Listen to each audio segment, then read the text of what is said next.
គឺអូនតែងប្រាប់បងថានួលលងស្នេហ៍បងតែម្នាក់ឲ្យបងស្ម័គ្រឲ្យបងជឿជាក់ជឿលើស្រីតែការពិតគឺវមិតទុំរូបបងត្រឹមនោះទី3កុំដោតថ្លៃពេលដែលរូបស្រីបែកបាក់ក្តីស្នេហ៍ពេលនេះទើបបានដឹងឃើញប្រលឹងស្និទ្ធស្នាលនាងថ្មីសួស្រីថ្លៃអូនត្រូវជាអ្វីជាមួយនឹងគេអូនប្រំថាជាសង្សារ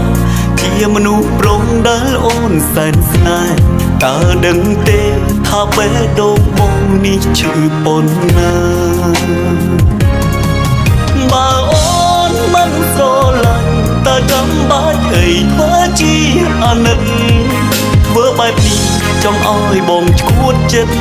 ព្រោះមិនប្រជឿពៀនសួរបានត្រឹមជារាំងទី3ឬមួយស្រីមិនអាណិតចិនបង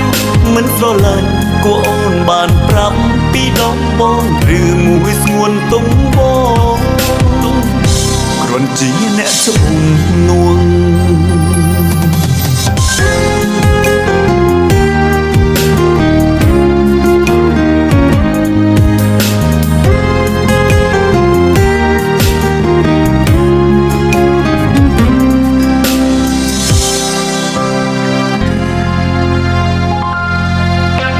ពេលនេះ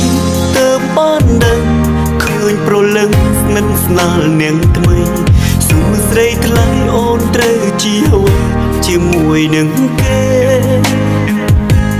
អូនប្រំថាជាសង្សារជាមនុស្សប្រុងដែលអូនសែនស្នេហ៍តើដឹងទេថាបេះដូងបងនេះឈឺប៉ុណ្ណាបើអូនមិនស្រឡាញ់តើចាំបាច់អីធ្វើជាអាណិតធ្វើបែបនេះចង់ឲ្យបងឈួតចិត្ត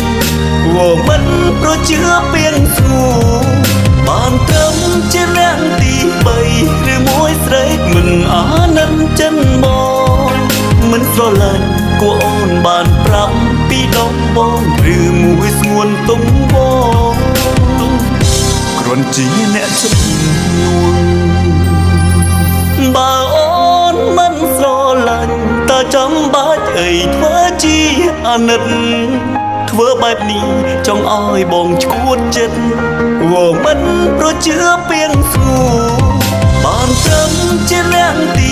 3ឬមួយស្រីមិនអាណិតចិនបងមិនស្រឡាញ់គួរអូនបានប្រាប់ពីដងបងឬមួយស្ងួនទុំបងគ្រាន់ជាអ្នកជំនួង